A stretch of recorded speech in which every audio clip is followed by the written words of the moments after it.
राम स्नेहाची मूर्ती आहेस. काय म्हणतात भरताला भरद्वाज ने, वृक्ष को पहले फूल आता है और फूल के बाद फल आता है और फल लगने के बाद बात खत्म हो जाती है. लेकिन आज तो ऐसा हुआ, वृक्ष को पहले फूल लगा, फूल के बाद फल लगा और फल के बाद भी फल लगा. फल के बाद फल नहीं लग सकता, बात खत्म हो जाती है. अरे आज झाडाला पहिले फूल आलं, याचा अर्थ असा की माझ्या जीवनात मी केलेली जी भक्ती आहे, साधना आहे, त्या साधनेचं फळ म्हणजे रामभेट. मला राम, लक्ष्मण आणि सीता यांची भेट झाली बरं का. पण आता राम भेट झाली हे फळ आहे, पण राम भेटीचा लाभ काय?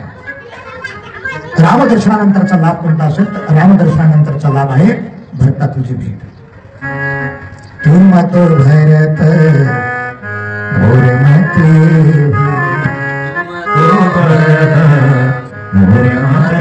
हो, धरी देह तनु राम स्नेहु, धरी देह तनु राम स्नेहु.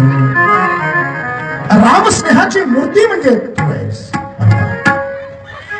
तुला सांगितलं भरत की जेव्हा या प्रयाग क्षेत्राला पूजा करत असताना त्रिवेणी संगमामध्ये रामाला स्नान केलं आणि संकल्प करण्यासाठी मी संकल्प करत होतो, आणि तेव्हा दंडकारण्य गोदावरी तीरे भरत खंडे असं म्हटल्याबरोबर राम लल्लाच्या डोळ्यात आसू आले. विचारलं की रामजी तुमच्या डोळ्यात अश्रू का? तर रामजीने सांगितलं, गुरुदेव आपने भरत खंड कहा तो मुझे मेरा भैया भरत याद आ रहा है, भरत की याद आ रही. अरे आजही राम दरदर जरी फिरत असेल पण त्याच्या चित्तात तू आहेस. अहो आपण भगवंताची भक्ती करतो यात मोठं वैशिष्ट्य नाही, भगवंताचं आपण रात्रंदिवस स्मरण करतो हे मोठे विशेष नाही. भक्त भगवंताचं स्मरण करतच असतो, परंतु भगवंत याचं स्मरण करतो तो भक्त किती महान. तुम तो भरत धरी जन देह राम स्वदेव. भरताची भक्ती केवढी दिव्य असेल माय बाप, ईश्वर त्याचं स्मरण करतो. आणि भरद्वाज ऋषीची ही वाणी ऐकून भरताच्या अंतःकरणात उत्कंठा निर्माण झाली. माझ्या भावाला बघा, माझ्या भावाला, माझ्या दादाला, रामजीला मी तुला भेटलं ठेवला.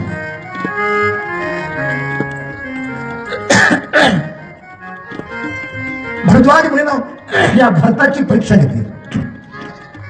भरताला सांगितलं, भरता तू चिंता करू नको बर का, तू थोडी सुद्धा चिंता करू नको. माझ्या आश्रमात मी तुमची सर्वांची व्यवस्था करतो. माझ्याकडे ही गोमाता आहे काम घेऊन.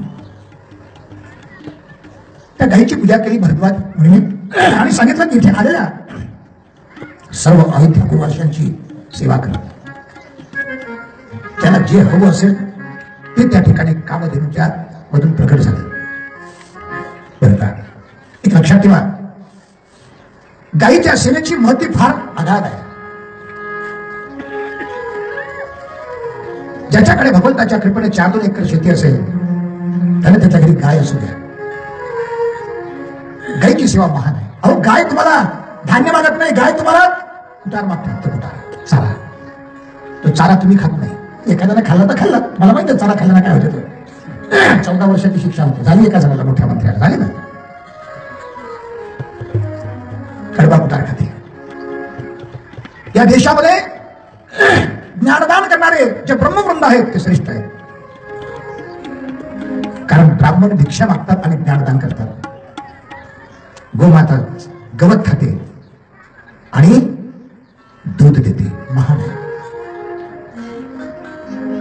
गाय आणि माय हे सारखे आहे. त्याला गोमाता म्हटलंय. गायची सेवा खूप करा. गाय घास खाते, आता गवत खाते आणि दूध देते. म्हणून थोडंफार तुमच्याकडे भगवंताने 4-2 एकर शेती दिली असेल तर निश्चित तुमच्या घरी गाय वागवा. आज माणसं कुत्रे वागवतात पण गाई नाही वागवत. बरं का? याचा अर्थ मी तुमची निंदा करत नाही, कुत्र्याचा अनादर करत नाही, पण माणसं कुत्र्यावर जेवढं प्रेम करतात, कुत्र्याला काय म्हणायचं, त्याला आंघोळ घालणं, त्याला काय बिस्किट आणि काय वाटेल ते करतात, गायीची सेवा करत नाही. भागवतामध्ये कथा आहे की भरत राजाचं मन त्या हरणाच्या वासरामध्ये, या हरणाच्या पिलामध्ये बसलं. त्याच्या मनामध्ये मृगबाळ बसल्यामुळे त्याला मृगयोनी घ्यावी लागली. जड भरत राजा हरणी गर्भात गेला आणि घाला तो घातला वाचला. बघा, आपण जर कुत्रे वागवले आपलं मन कुत्र्यातच असलं तर व्यवस्था कशाची चालू आहे आपली? कुत्र्याच्या येऊन जाण्याची व्यवस्था चालू आहे. असो, गोमाता ही सर्वश्रेष्ठ आहे, कारण गायीमध्ये संपूर्ण देवताचा निवास असतो. गायीच्या खुरामध्ये, गायीच्या शक्तीमध्ये, गायीच्या रोमारोमामध्ये देवताचा निवास आहे. तिच्या कंठात रुद्र निवास करतो, मुखात विष्णू निवास करतात, डोळ्यात चंद्रसूर्य निवास करतात. गायीच्या हे काय का रोमामध्ये 33 कोटी देवता निवास करतात. त्या गायीच्या शक्तीमध्ये बरं का वासुकी देवता निवास करते गायीच्या कासेमध्ये. आणि काय आहे? अमृत आहे. गायीच्या गोमूत्रामध्ये जगातील सर्व तीर्थ निवास करतात. पाहिजे अशी ती गोमाता, त्या गायीची सेवा करा. पृष्ठे ब्रह्म गले विष्णुर्मुखे रुद्र प्रतिष्ठिता मध्ये देवगणा सर्वे रोम कृपे वर्ष.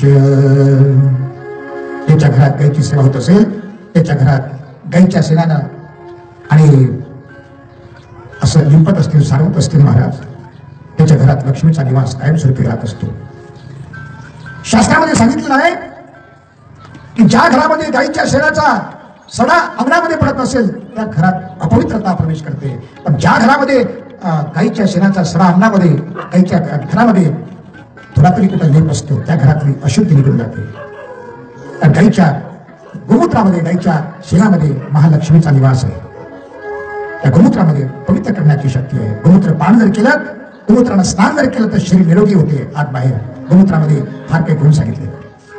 मन शुद्ध करण्यासाठी गोमूत्र सांगितलं. गोमूत्रानं स्नान करा. गोमूत्रेण स्नापयित्वा पुनर्गोरची सार्वगम. गोमूत्रानं स्नान करा, स्वभाव सुधरेल. एखादा मंदबुद्धीचा कोणी माणूस जर असला तर त्याला गायीचं बरं का गोमूत्र दररोज 108 वेळा गाळून ते गोमूत्र जर पिलात ना तर बुद्धी सुद्धा चांगली होते. मंदबुद्धीचा माणूस असेल तर त्याची बुद्धी शुद्ध होते, मनातील मलिनता निघून जाते. गायीची सेवा करा. असो, भरद्वाज मुनीनं गायीची सेवा केली. त्या गायीनं एवढ्या मोठ्या चतुरांगीने सुनेची व्यवस्था केली. भरताची त्या ठिकाणी परीक्षा अशी घेण्यात आली की भरताला एक स्पेशल सुंदर रूम दिली. त्या रूम मध्ये अष्टसिद्ध्या भरताच्या स्वागताकरता, भरताच्या सेवेकरता ठेवल्या. कारण भरताचं मन या अष्टसिद्ध्यांमध्ये लिप्त होते का, आसक्त होते का? परंतु भरत त्या ठिकाणी काहीही स्वीकारण्यास तयार नव्हता. उलट भरतानं फक्त भगवान रामचंद्राचं नामचिंतन स्मरणच केलं. सीताराम सीताराम